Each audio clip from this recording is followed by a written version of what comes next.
So in the last class we discuss till the work वाला concept ना. तो work में हमने कहाँ तक देखा था? Dot product, right. We have seen the work as the dot product of the force and the displacement vectors, right. और मैंने एक प्रॉपर्टी और बताई थी तुमको कि work is a scalar quantity, right ना. So even in the vectors we saw that the scalar product or the dot product is the scalar quantity, right? That's why it is also called as the scalar product. Okay, so work is a scalar quantity, scalar quantity, right? तो इस work का कोई direction वगैरह नहीं होता, understanding? So whenever you add or subtract, you just take the magnitudes. Okay, we do not consider the direction for the given work. हाँ, अब एक बात याद रखते हैं. In the last class, throughout the discussion, we just kept the force as constant, okay, and therefore we saw all of the dot product and all that stuff, okay. In this class, we're going to see what will happen if the force is not constant. Huh? What if the force is a variable? So we are going to see the concept of work with a variable force. Huh? With variable force. So एक बात याद रखो Krishna. Again, I'm telling you. मैंने class में भी बताया था. I'm telling you now as well. So whenever there is a variable thing, it is a relative thing. Relative का मतलब क्या होता है? ध्यान से सुनो. अगर मैं बोल रहा हूँ मेरे पास में ना एक कोई चीज़ है जो कंटिन्यूसली चेंज हो रही है, तो चेंज का मतलब क्या होता है Akshara? It has a very deep meaning. Literally it has a very deep meaning, but just try to understand ऊपर से. जब मैं बोल रहा हूँ कि मेरे पास में ना 10 रुपया था, ठीक है, at t equals to 0 I had 10 rupees, ठीक है कृष्णा. ना हर सेकेंड मेरे पास में एक रुपया कम होता जा रहा है. तो मुझे बताया टी इक्वल्स टू 1 सेकेंड क्या प्राइस होगा Akshara? 9 rupees. At t equals to 8 second, 2 seconds, price क्या होगा? मेरे पास कितना रुपया हो गया? 8 rupees, right. And so on so on so on. So can you tell me at the end of t equals to 9 मेरे पास अमाउंट कितना होगा? 1 rupees. And at the end of t equals to 10 मेरे पास कितना amount होगा? 0 rupees. मतलब 10 second के अंदर I will be totally done with the money, right. अब ये जो हम देख रहे हैं ना, we are seeing it at over a huge time interval. तो टी इक्वल्स टू 0 सेकेंड से लेकर t equals to 1 second, although एक क्लास 8 स्टैंडर्ड स्टूडेंट के लिए ये बहुत छोटा टाइम होगा. 1 सेकेंड ही तो है, but when you are seeing all of that with calculus perspective ना, तो तुमको ये बहुत बड़ा टाइम नज़र आना चाहिए, राइट. बिकॉज दो नंबर्स के बीच में इनफाइनाइट नंबर्स होते हैं, बराबर ना कृष्णा. सो मैं क्या बोल रहा हूँ, चलो ठीक है, टी इक्वल्स टू 0 पे तो मेरे पास 10 रुपये था. अब ना मैं इसी को एक ग्राफिकल वे में रिप्रेजेंट करने की कोशिश करता हूँ. तो ये हो गया मेरा टी इक्वल्स टू टाइम का एक्सेस हो गया, और ये हो गया मेरा मनी का एक्सेस. तो मेरे पास पैसा कितना था? तो बताओ कृष्णा, टी इक्वल्स टू 0 पे मेरे पास कितना रुपया था? टी इक्वल्स टू 0 मतलब ओरिजिन, राइट. तो पैसा कितना था मेरे पास? 10 रुपया था, बराबर ना अक्षरा.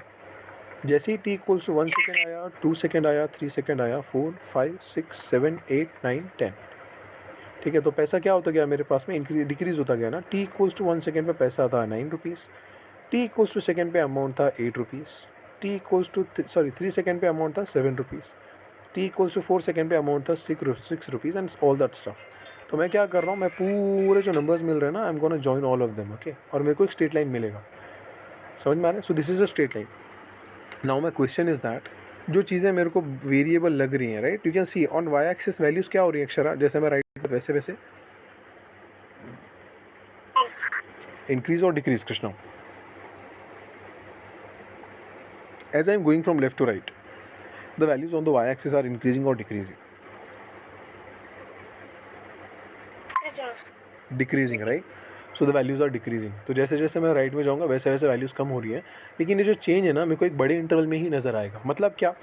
अगर मैं उसको जूम इन करूँ, ठीक है, और 0 के जस्ट इमीडिएट बाद में ना मैं कोई नंबर लेता हूँ. Let me just make it thinner so that the visibility is more.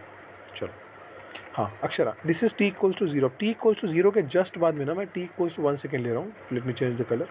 So let's say this is the color. T equals to 0.00000000001 second. ये हो गया मेरा नेक्स्ट टाइम इंटरवल. समझ रहे हो? 0000 बहुत बहुत बहुत बहुत बहुत क्लोज है ये 0 के नंबर, राइट. तो अब जो मेरे पास 10 रुपया t equals to sharp 0 second पे था अक्षरा, क्या मेरे पास में टी इक्वल्स टू 0.000000000 सेकेंड पे भी एक 10 रुपया रहेगा अक्षरा, या बदलेगा? बदलेगा. कितना चेंज आएगा? Can you tell me? Rough estimate बताओ कितने का चेंज आ सकता है कृष्णा?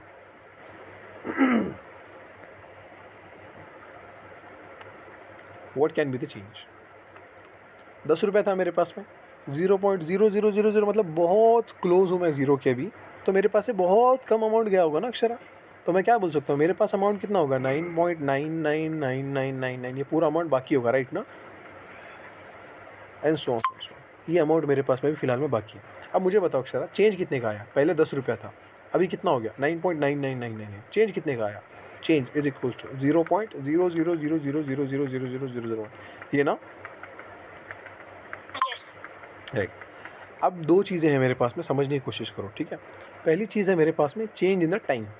तो पहले t इक्वल्स टू 0 था, अभी t इक्वल्स टू 0.000000, बहुत छोटा सा टाइम में चेंज आया है, बराबर ना। तो चेंज इन टाइम को मैं क्या बोलूँगा? डेल्टा टी ना। लेकिन अगर चेंज टाइम बहुत छोटा होगा तो डेल्टा टी की जगह मैं क्या लिखूँगा? D T. समझा तुमने? तो ये बहुत छोटा चेंज है टाइम के अंदर। अब जो वैल्यू चेंज हुई है कृष्णा, ध्यान से सुनना, ऑल दो ये वैल्यू कंटिन्यूस चेंज हो रही है ना। देखो t इक्वल्स टू 10, 0 सेकंड पे 10 थी, 1 पे 9 हुई, 2 पे 8 हुई, कंटिन्यूस चेंजिंग है ना। बट इतने छोटे इंटरवल में चेंज कितने का आ रहा है कृष्णा? 0.0000। तो इस चेंज को क्या ना, इग्नोर इट, राइट। तो अगर कोई बड़े स्केल के ऊपर चीज़ वेरिएबल है तो मैं बोल सकता हूँ कि एट अ वेरी इनफाइनाइट सिमल डिस्टेंस, बहुत छोटे डिस्टेंस पे वो चीज़ वेरिएबल नहीं होगी, वो चीज़ कांस्टेंट होगी। कैसे हो सकता है? I am telling you one more example है। तो मान के चलो मेरे पास में ये बड़ा स्केल है, राइट। मैं जब इसको जूम आउट करके देख रहा हूँ ना अक्षर, तो ध्यान से समझने की कोशिश कर रहा हूँ। देखो जूम आउट करके जब मैं देख रहा हूँ तो मेरे को क्या नज़र आ रहा है? एक कर्व ना, राइट। लेकिन जब मैं जूम इन करूँगा तो जूम इन करते टाइम पे अभी यहाँ पे फोकस रखना, ठीक है, इधर फोकस रखना, इधर में। तो ये वाला क्या होगा अक्षरा? जब मैं छोटे स्केल पे देख रहा हूँ तो ये वाला क्या होगा? एक स्ट्रेट लाइन ना। Can you visualize it? ये वाला एक स्ट्रेट लाइन है। अगर मैं जूम आउट कर रहा हूँ उसको तो ये स्ट्रेट लाइन नहीं बच रहा है मेरे लिए, ये एक कर्व दिख रहा है दिखने के लिए। लेकिन जब मैं जूम इन करूँगा तो मेरे लिए क्या नजर आएगा? एक स्ट्रेट लाइन, है ना। स्ट्रेट लाइन का मतलब क्या है? तो कहना है से दैट कि जो चीज़ें बड़े लेवल पे वेरिएबल होती हैं वो चीज़ें छोटे लेवल पे कांस्टेंट होती हैं। कहना है से इट लाइक दैट। अब यहाँ से मेरा वो कंक्लूजन आ गया। If you understand this, very good. If you don't understand this, doesn't matter. बस इतना कंसेप्ट याद रखो कि every single thing that looks to be variable on a larger scale, it is actually constant when you see it through an infinitesimal point of view। समझ में आ रहा है? तो अब इन्फाइनाइटसिमल चीज़ों को हम कैसे देखेंगे? अगर मैं छोटा सा चेंज इन टाइम बोलूँगा ना तो मैं dt बोलूँगा। अगर मैं छोटा सा चेंज इन डिस्टेंस बोलूँगा तो मैं dx बोलूँगा। अगर छोटा सा चेंज मैं वेलोसिटी में बोलूँगा तो मैं dv बोलूँगा। समझ रहे हो? उसी तरह अगर छोटा सा चेंज इन एक्सीलरेशन आएगा तो मैं da बोलूँगा। dA, dt, dx, dv और dA, इनका मतलब क्या है Akshara? These are all nothing but the changes in time, displacement, velocity and acceleration. समझा?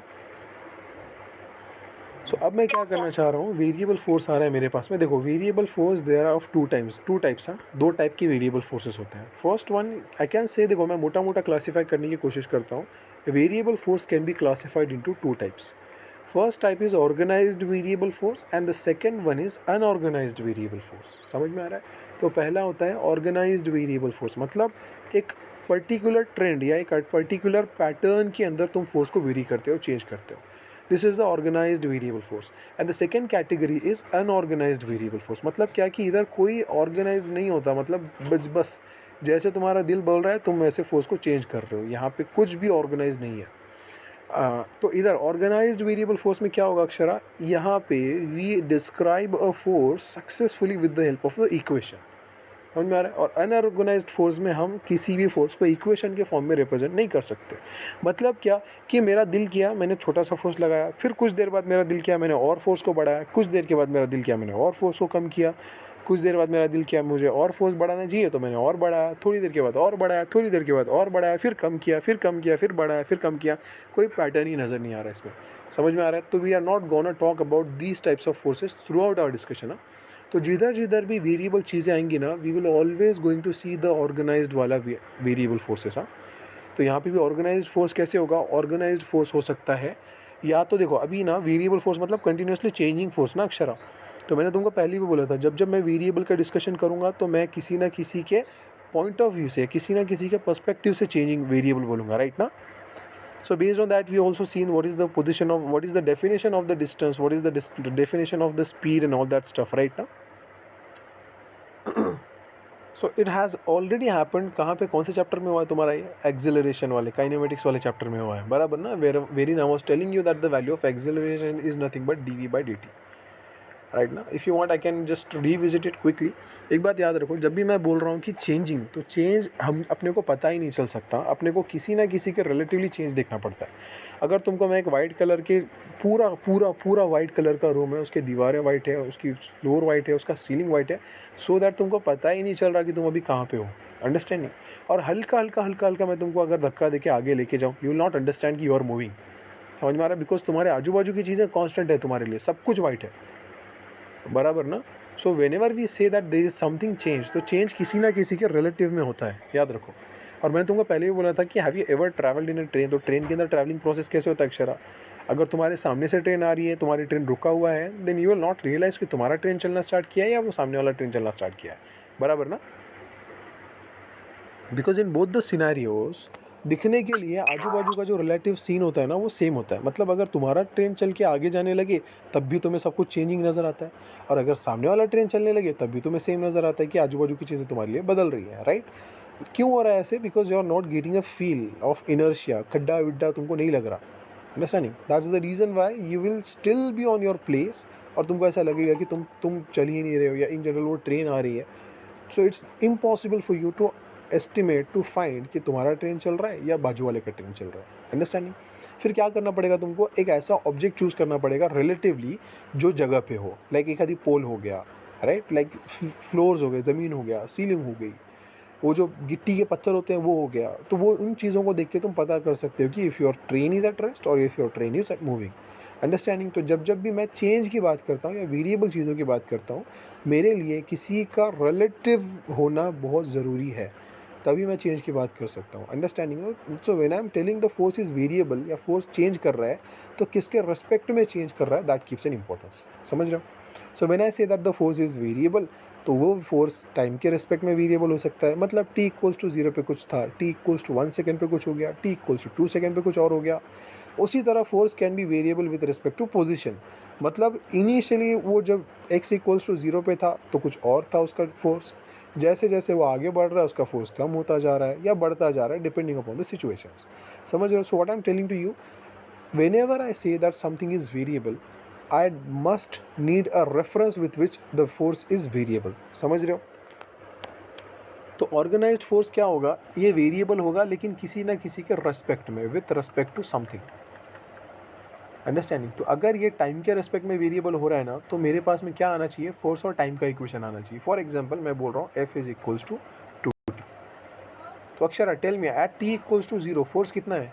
F equals to 0. At t equals to 1 force कितना है Krishna? 2 newton. At t equals to 2 force कितना है? 4. And so on so on so on. ठीक है. तो I can predict, मैं बिल्कुल प्रेडिक्ट कर सकता हूँ कि किस टाइम के ऊपर कितना फोर्स आएगा. तो ऐसे ही चीज़ें, ऐसे ही फोर्सेस जिन्हें मैं प्रेडिक्ट कर सकता हूँ कि आफ्टर सम टाइम फोर्स कितना आने वाला है, उन्हीं फोर्सेस को मैं वेरिएबल फोर्स के कैटेगरी में कंसिडर करके वर्क के कंसेप्ट में लगा सकता हूँ. ऐसे फोर्सेस जो ऑर्गेनाइज नहीं है, मतलब at t equals to 0 the force was F is equals to 1 newton. At t equals to 2 the force drop to F is equals to 0 newton. At t equals to 3 the force drop F is equals to 1000 newton. समझ रहे हो? कोई correlation आ ही नहीं रहा. तो can you tell me Akshara t equals to 4 पे कितना आएगा फोर्स? We don't know. तो ऐसे forces are called as unorganized forces, and we are not gonna see about these forces throughout the chapter या in general throughout the whole discussion. समझ रहे हो? Because ये अपने end में है ही नहीं, अपने हाथ में नहीं है. हाँ, on the other hand where the forces are organized, मतलब अगर वो change with respect to something आ रहा है और organized way में आ रहा है, मतलब मैं predict कर पा रहा हूँ, then and only then we will be discussing such types of forces and such types of examples. अब एक बात याद रखो, whenever I say that the force is changing with respect to time, तो उस फोर्स का इक्वेशन टाइम में आएगा. उसी तरह द फोर्स में भी changing with respect to position या with respect to the place और पोजीशन. तो जब मैं पोजीशन के साथ में फोर्स कुछ वेरिएबल कराऊंगा तो मेरे पास में क्या आना चाहिए? F is equals to 2x plus 5. अब मेरे को बताओ the value of x is equals to 0, मतलब जब ऑब्जेक्ट ओरिजिन पे होगा तब कितना फोर्स होगा Akshara? F is equals to 5 newton. Right. Similarly अगर मैं बोल रहा हूँ x इज इक्वल्स टू 1 है तो फोर्स कितना होना चाहिए? 7 न्यूटन. And so on. तो मैं किसी भी टाइम पे फोर्स को प्रेडिक्ट कर सकता हूँ, राइट ना Krishna? So these are all called as the variable forces. Variable force के अंदर अपने को ऑर्गेनाइज फोर्स देखना है. ऑर्गेनाइज फोर्स के अंदर अपने को देखना है कि फोर्स किसके रेस्पेक्ट में चेंज कर रहा है. समझ रहे हो? अगर एक बार तुम चेक कर लो फोर्स किसके रिस्पेक्ट में चेंज कर रहा है, then it becomes much more simpler for you to do all of the calculations. हाँ, तो अब मैं एग्जांपल तुमको लेके चल रहा हूँ। Take a question states that a force changes with the position as, लिख लो, a force changes with the position, changes with position as f equals to x square plus 4x, चलो x square plus 4x, full stop. Find the work done by the force, find the work done by the force if it moves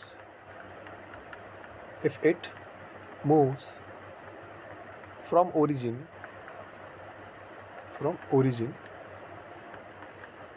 to the point x equals to 3 along x-axis, चलो। अब ना मैं इसको solve करने की कोशिश करता हूँ अक्षरा। तो जब मैं इसको सॉल्व करूँगा तो ध्यान से सुनना how I am doing, because ये is an ideal example to solve this types of question है where the force is variable. अच्छा, सबसे पहले मुझे बात बताओ Krishna, is the force variable? कैसे पता है नहीं, कैसे कह रहे हो नहीं है करके? मुझे बताओ Krishna, when the value of x was 0, force कितना था?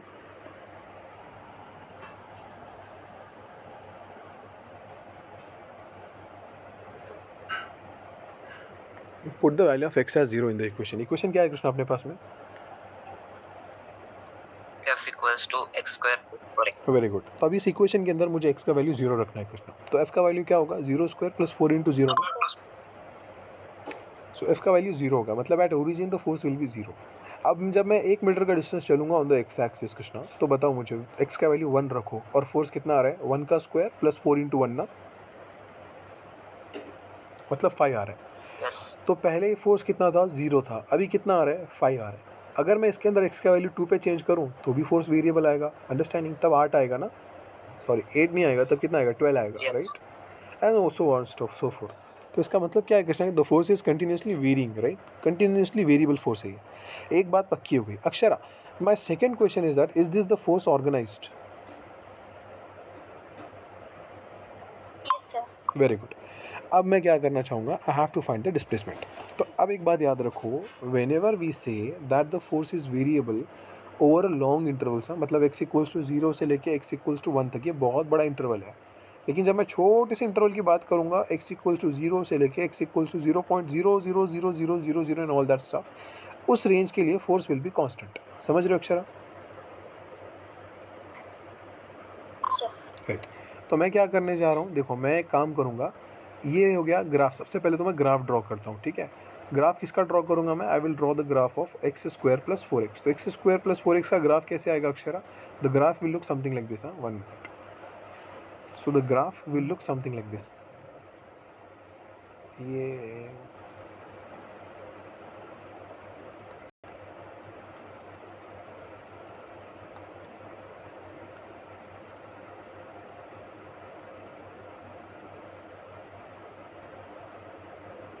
Okay, try to understand this. ये ग्राफ दिखेगा कुछ ऐसा। So this is X equals to -4 वाला point, this is X equals to 0 वाला पॉइंट, और यहाँ से सीधा ऊपर जा रहा है, ठीक है? अब मैं क्या करूँगा, x इक्वल्स टू 0 से लेके x इक्वल्स टू 4, ये x एक्सिस है मेरा कृष्णा। x एक्सिस पे हमेशा डिस्प्लेसमेंट रहेगा, ठीक है? fx वाले कर्व में, जहाँ पे फोर्स और x वेरिएबल है एक दूसरे के साथ में। तो this is the point x equals to 4। मुझे क्या निकालने बोला है कृष्णा?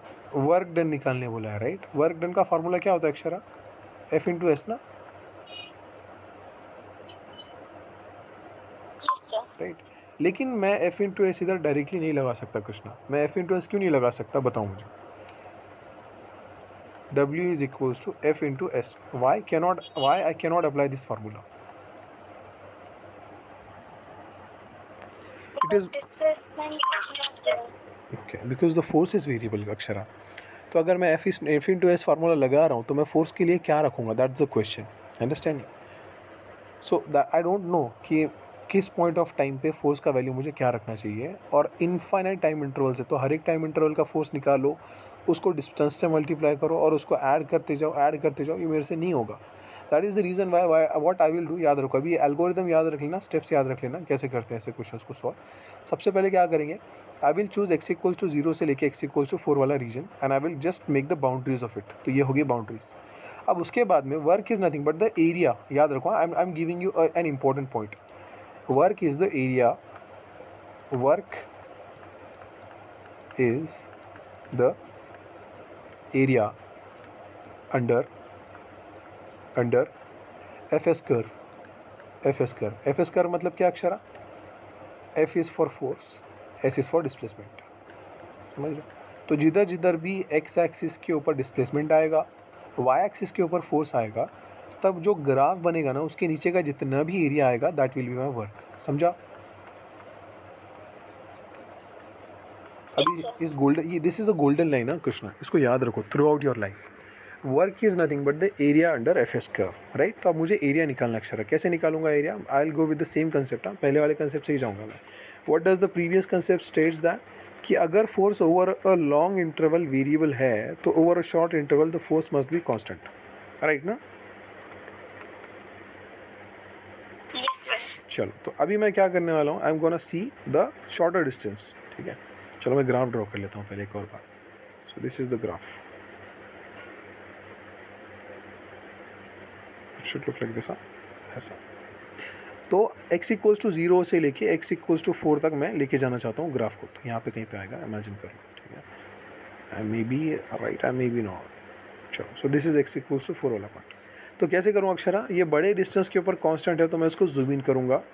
जूम इन करके छोटा सा इंटरवल लूँगा, एक रैंडम डिस्टेंस पे जाके पहला इंटरवल स्टार्टिंग फ्रॉम, मान के चलो मैंने x डिस्टेंस ही माना है, या इन जनरल कोई भी एक वेरिएबल डिस्टेंस मान लो, तो मैंने x डिस्टेंस माना है। I am telling you the algorithm how to solve such questions. हाँ, अब उसके बाद में मैंने x डिस्टेंस माना है, छोटा सा डिस्टेंस मैं उठाऊंगा dx थिकनेस का। समझ रहे हो, this is the small distance dx। Akshara, क्या मैं बोल सकता हूँ कि इस छोटे से डिस्टेंस के लिए वर्क विल बी, सॉरी, ये फोर्स विल बी कांस्टेंट? हाँ, अब मुझे एक बात बताओ अक्षरा, जब मुझे x इक्वल्स टू 0 डिस्टेंस के ऊपर वर्क निकालना है, फोर्स निकालना है, तो क्या करूँगा मैं, x का वैल्यू कितना रखूँगा इधर? 0। अगर मुझे एट x इक्वल्स टू 1 निकालना रहा तो क्या करूँगा, x का वैल्यू कितना रखूँगा? 1। और अगर x इक्वल्स टू x पे ही निकालना रहा, ये वाला पॉइंट x है, x डिस्टेंस पे गया हूँ ना मैं, तो पॉइंट x हो जाएगा ना, ये x डिस्टेंस आगे चलाऊँ। तो अगर x इक्वल्स टू x पे ही निकालना रहा तो वर्क फोर्स कितना होगा अक्षरा?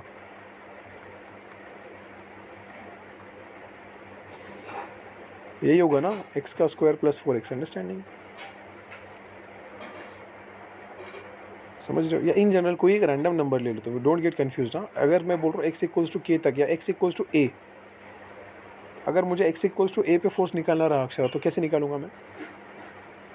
x का वैल्यू क्या रखूंगा, a ना। तो फोर्स का वैल्यू क्या होना चाहिए, a स्क्वायर प्लस 4a। ये हो गया मेरा फोर्स का वैल्यू, राइट। ये हो गया मेरे फोर्स का value, a square plus 4a। अब a डिस्टेंस में मैं चला हूँ, तो मैं एक काम करता हूँ, छोटा सा थिकनेस उठाता हूँ, da नाम देता हूँ, बिकॉज चेंज इन a है ना, ये छोटा सा थिकनेस मैंने उसको da नाम दिया है। ए पॉइंट पे गया हूँ, ए पॉइंट पे फोर्स का वैल्यू आ रहा था a स्क्वायर प्लस 4a। अक्षर, फोर्स का वैल्यू क्या होता है? फोर्स का value is nothing but the value on the y axis ना। तो वैल्यू ऑफ y एक्सिस कितना आएगा, a square plus 4a, right. तो इसका मतलब क्या है कि जो डिस्टेंस हो गया ये कितना हो गया, a स्क्वायर प्लस 4a ना, वर्टिकल डिस्टेंस, राइट। और दूसरी चीज़ एक बात याद रखो, ये जो छोटा सा थिकनेस है, ये थिकनेस कितना है, d है ना अक्षर। तो क्या कहना है इससे, ये छोटा सा एक रेक्टेंगल बना है। इस छोटे से रेक्टेंगल का लेंथ है a स्क्वायर प्लस 4a, इस छोटे से रेक्टेंगल का विड्थ है da। अब इस छोटे से रेक्टेंगल का एरिया मैं निकालने वाला हूँ। छोटा सा area da is nothing but छोटा सा थिकनेस da मल्टीप्लाइड बाय उसका लेंथ कितना आ रहा है Akshara, a square plus 4a ना, राइट। सो जो छोटा सा एरिया da आया है उस रेक्टेंगल का, कितना आया है, that is nothing but a square plus 4a multiplied by da। समझा? अब मेरा क्वेश्चन है Akshara, what is a in this? a is the distance of the particle या distance of the point from the origin ना। Right. तो अब मुझे एक बात बताओ, अगर मैं सारे पॉइंट्स को कंसिडर करना चाहूँ फ्रॉम x इक्वल्स टू 0 से लेके x इक्वल्स टू 4 तक, तो इन सारे पार्टिकल्स के लिए पहला पार्टिकल किधर आएगा अक्षरा? ओरिजिन पे। लास्ट पार्टिकल किधर आएगा? एट x इक्वल्स टू 4 पे। और इन दोनों पॉइंट्स के बीच में सारे पार्टिकल्स आएंगे, राइट ना, या सारे पोजीशंस आएंगे। Can you understand? तो पहले पोजीशन के लिए a का वैल्यू क्या होगा अक्षरा? 0। और लास्ट पोजीशन के लिए a का वैल्यू क्या होगा? 4। बस, तो ये हो गए a के 0 और a के 4 एट्स लिमिट्स। अब मैं क्या करूँगा, ऐसे सारे पॉइंट्स की वजह से जो एरियाज़ आएंगे छोटे छोटे छोटे छोटे छोटे छोटे छोटे छोटे, इन सारे इनफाइनाइट एरियाज़ को मैं ऐड करता जाऊँगा और मुझे धीरे धीरे ऐसे करते करते करते एरिया ऑफ द रीजन मिलेगा, राइट। तो यहाँ से यहाँ तक मुझे इसे इंटीग्रेट करना पड़ेगा। तो क्या करना पड़ेगा? That is nothing but integrate. कहाँ से कहाँ तक इंटीग्रेट करूँगा? The limits are from a equals to 0 से लेके a इक्वल्स टू 4 तक। अब इंटीग्रेट करो, a स्क्वायर का इंटीग्रल आएगा a cube by 3 plus 4a का इंटीग्रल आएगा 4a square by 2। The limits are from a equals to 0 से लेके a इक्वल्स टू 4 तक। समझा? अब अपर लिमिट सब्सटीट्यूट करो, फिर लोअर लिमिट सब्सटीट्यूट करो। तो अपर लिमिट जब सब्सटीट्यूट करूँगा तो a का क्यूब इज़ नथिंग बट 4 का cube which is 64 divided by 3 plus अभी इधर भी a के जगह पे 4 रखो, तो एक काम करो, 2 1 ज़ा 2, 2 2 ज़ा 4, 2a स्क्वायर बचा है मेरे पास में, प्लस 2 इंटू a का स्क्वायर मतलब 4 का square, that is equals to 16। ये होगी अपर लिमिट सब्सटीट्यूट करके। Now I will take a minus का साइन, और माइनस के साइन की जगह पे a का वैल्यू 0 रखूंगा। So this is nothing but 0 का क्यूब बाई 3 प्लस 2 इंटू 0 का square. So this is nothing but 64/3 plus 32, right, and this is minus 0 itself. So क्या बोल सकता हूँ उसको अक्षरा में? बोलो 160/3। Just check. तो ये हो गया मेरा एरिया अंडर द कर्व ना। सारे छोटे छोटे एरियाज़ को ऐड करूँगा तो एरिया अंडर द कर्व कितना होगा? 160/3। But area under the curve ही क्या होता है अक्षरा? वर्क ना। तो यहाँ से मेरा वर्क कितना आने वाला है? So W is equals to 10 divided by 3 joules. समझा? Even if you not understanding the concept, बस इतना याद रखो कि whenever the force is changing with respect to the position, तो we simply integrate the work and we do the calculations based on that. समझा तुमको all of you?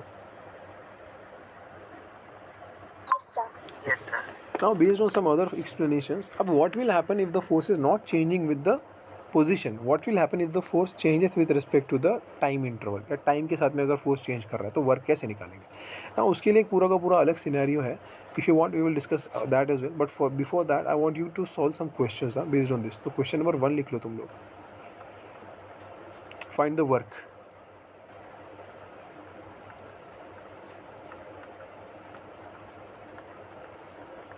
Find the work if the value of force F is equals to 4x का काम करो cube plus 7x to the power 6, ठीक है, from x equals to 0 to x equals to 2। चलो try करो, let's see how if you can solve. Simply integrate करो कृष्णा उसको।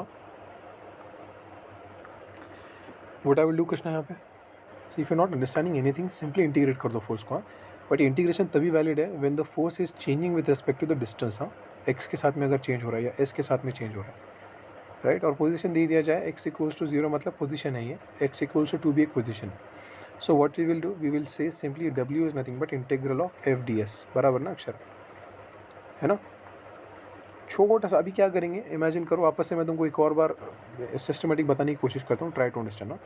Although बड़े डिस्टेंसेस पे ये फोर्स वेरिएबल नज़र आता है, but on the smaller scale the force is a constant, right. On छोटा सा डिस्टेंस, एलिमेंट्री या इनफाइनाइट सिंबल डिस्टेंस के लिए ये जो फोर्स है वो कांस्टेंट है, राइट ना अक्षर। Now what I will do, I will say that at a distance x, at a random distance x, at a distance x, force का वैल्यू क्या होगा? F इज इक्वल्स टू 4 के x के जगह पे x ही रखो अभी, 4x का क्यूब प्लस 7x का power 6, 7x to the power 6। अब छोटा सा डिस्टेंस में उठाऊंगा, distance is equals to dx। इतने छोटे डिस्टेंस के लिए वो फोर्स का वैल्यू सेम रहेगा, ठीक है। और अगर फोर्स का वैल्यू सेम है तो डिस्टेंस से मल्टीप्लाई कर लेंगे वर्क डन निकालने के लिए। सो आई विल से छोटा सा जो वर्क आएगा dW, it is nothing but F multiplied by छोटा सा डिस्टेंस dx। F का वैल्यू क्या था? 4x का cube plus 7x to the power 6 multiplied by the distance is dx। एक बात याद रखो, I am assuming that the force and the displacement they are in the same direction. हाँ, तो अगर डायरेक्शन में सेम है तो if they are acting in the same direction then cos theta will be 0, F bar dot S bar will simply be F into S। ठीक है। तो यहाँ पे क्या होगा 4x³ + 7x⁶ multiplied by dx, ये हो गया छोटा सा वर्क। अब मुझे टोटल वर्क निकालना है, तो टोटल वर्क निकालने के लिए मुझे छोटे से वर्क को इंटीग्रेट करना पड़ेगा, राइट। यहाँ से भी अगर मुझे टोटल वर्क निकालना रहा तो ये जो छोटा सा वर्क है f/dx, छोटे से वर्क को इंटीग्रेट करूँगा dw को, लेकिन dw का वैल्यू ही f/dx है। सो जो वर्क आएगा इंटीग्रल ऑफ f/dx आएगा। So this is one of the most important formula, you have to ever remember that, and it is only valid only and only when the force and the displacement they are in the same directions, right. तो अगर force और displacement का direction same नहीं है, अलग अलग है, तो मेरे को यहाँ पे भी डिस्प्लेसमेंट लेना पड़ेगा और डॉट प्रोडक्ट लेना पड़ेगा, right.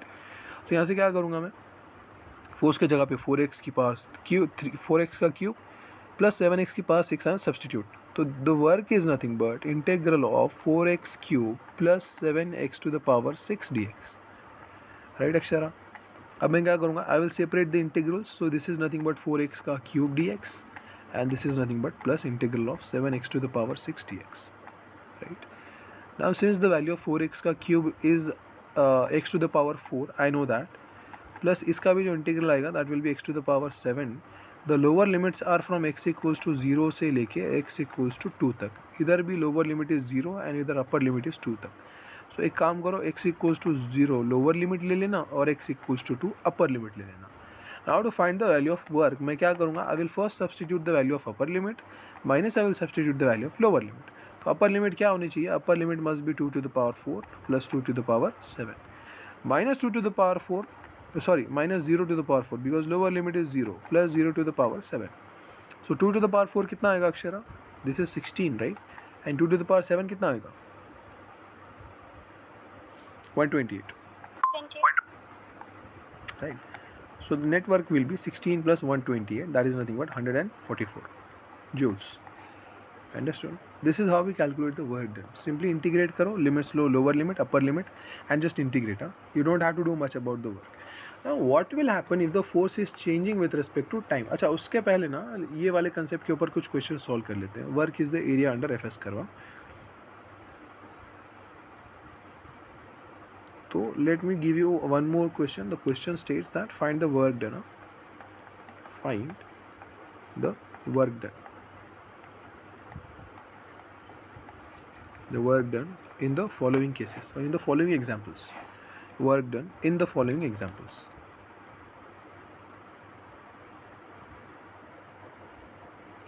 What's happening to the focal? In the following.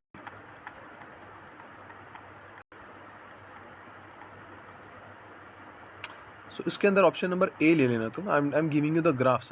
So this is my force and this is my displacement F curve. Again I am telling you FS curve है, ठीक है। So let's say x = 0 या displacement was 0, s = 0 यहाँ पे था। This was the position of s = 2 meters and this was the position of s = or displacement = 4. And now what I am doing is I am drawing a triangle. ठीक है, let's say this is the triangle.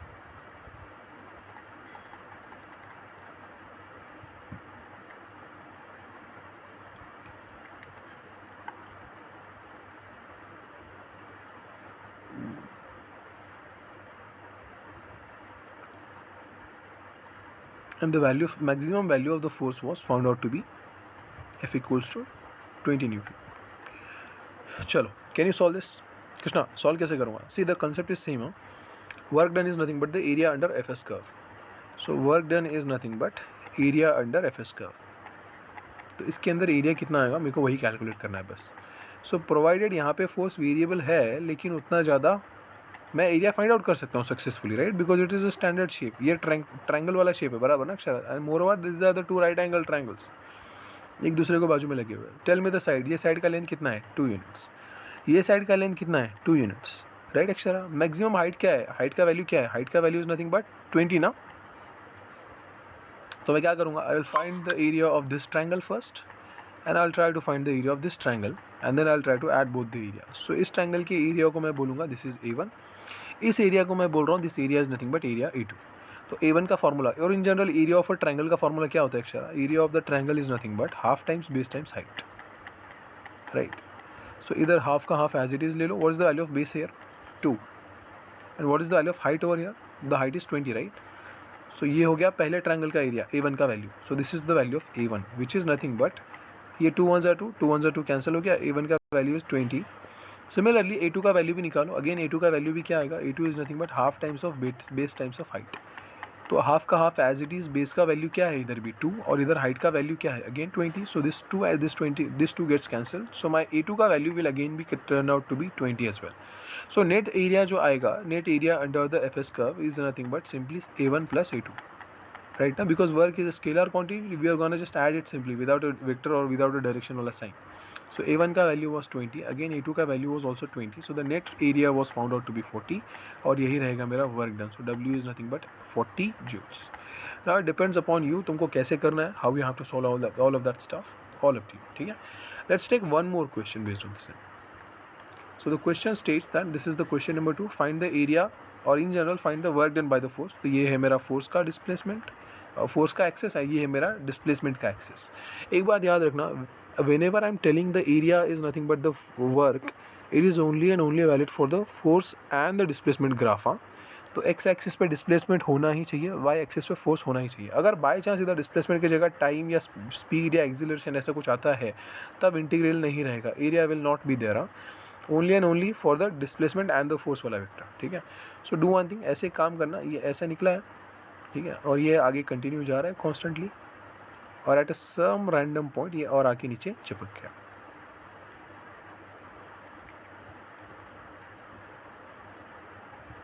Right, so let's take the value. So this is my x equals to 0 वाला origin. After some time let's say this is the interval, तो ये हो गया s equals to 10 metres, ये हो गया मेरा s equal 30 metres, ठीक है, 30 मीटर्स, और ये हो गया s equals to 40 meters. Right, और ये वैल्यू ले लेना तुम लोग, this was nothing but the force was F equals to again 20 newtons. चलो ट्राई करके बताओ कितना आएगा. विल यू ट्राई और should I directly solve this question, all of you? See the solutions remains the same. Again मैं क्या बोलूँगा, work done is nothing but area under FS curve, area under FS curve या FS graph, FS curve. तो इधर area कौन सा अक्षर है, ये पूरा का पूरा एरिया है ना.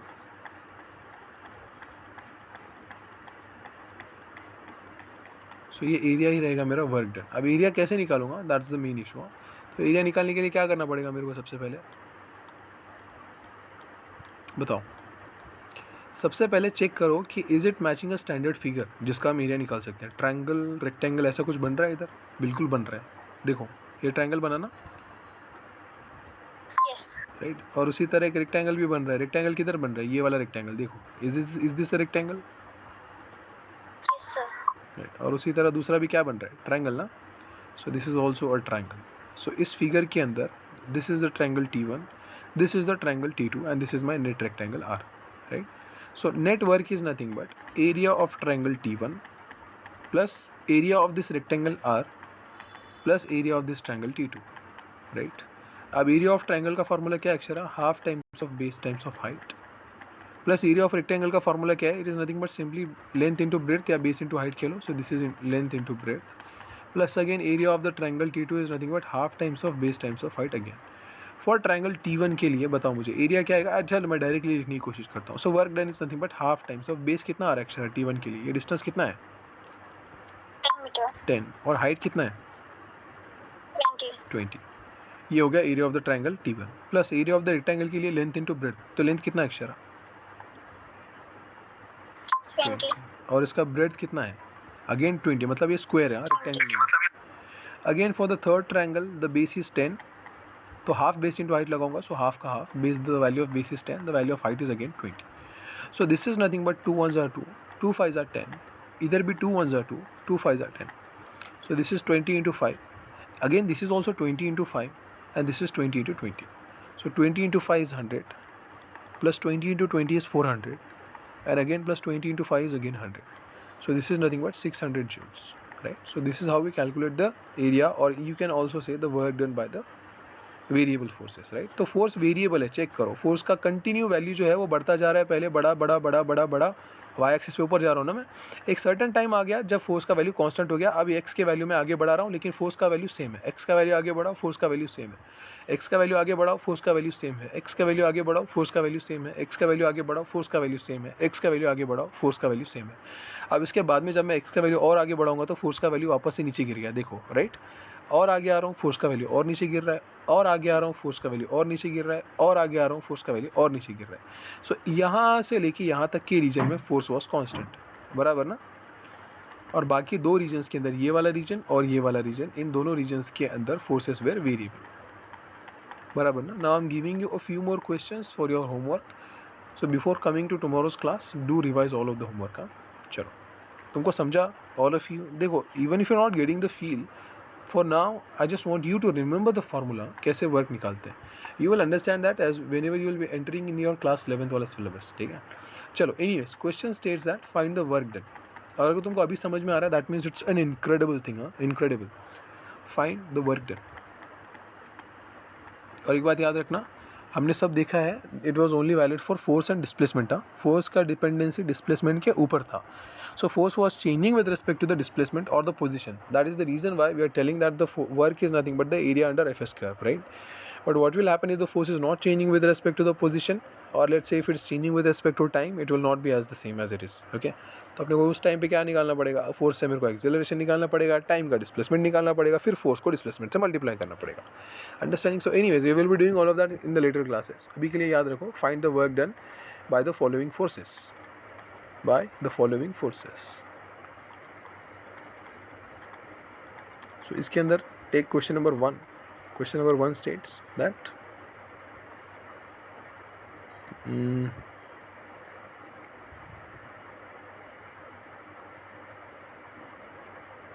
so this is the x equals to 0 वाला point. This point is s is equals to, or distance is equals to 10 meters. At this point the value of x was 20 meters, and at this point the value of x was found out to be 30 meters. ठीक है, ये जो value है function का या force का, the value of force was 10 newtons. यहाँ पे the value of force was found out to be, यहाँ पे इधर इधर,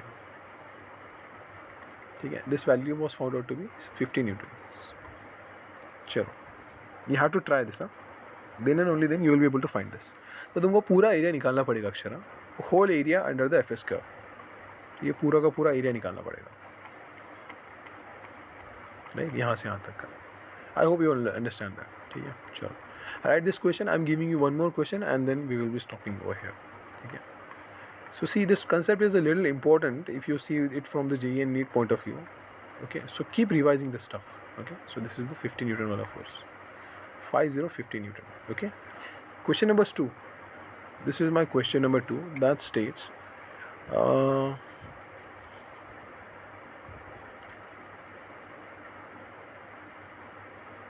chalo, I am taking a variable force, so the force looks like this. So the value of force is changing with respect to the position. So this is my again position wala graph. So this is the Fs wala curve. So the value of force is nothing but 3x का squared, चलो 3√x ले लो, ठीक है। So this is my curve. So I am telling you that find work from x is equals to 0 से लेके to x equals to 2 meters, ठीक है। This is the second question. Understood all of you? So you'll have to calculate all of that. चलो ठीक है। So what I'm telling you is revise, yeah. Keep revising all of this stuff. Without the revision, it's not possible to do anything, anything. Okay. So अब तक हमने क्या देखा? We saw the definition of the work क्या होता है, कैसे निकालते हैं, कैलकुलेट कैसे करते हैं, डॉट प्रोडक्ट क्या होता है, इंटीग्रेशन क्या होता है, इंटीग्रेशन में एप्लीकेशन कैसे लगता है उसका, and all of this things, ठीक है। Now it's solely and solely your responsibility to revise the things. If you not revising that means that's it, okay. There is no use of attending the classes if you not revising the concepts, okay. चलो ठीक है।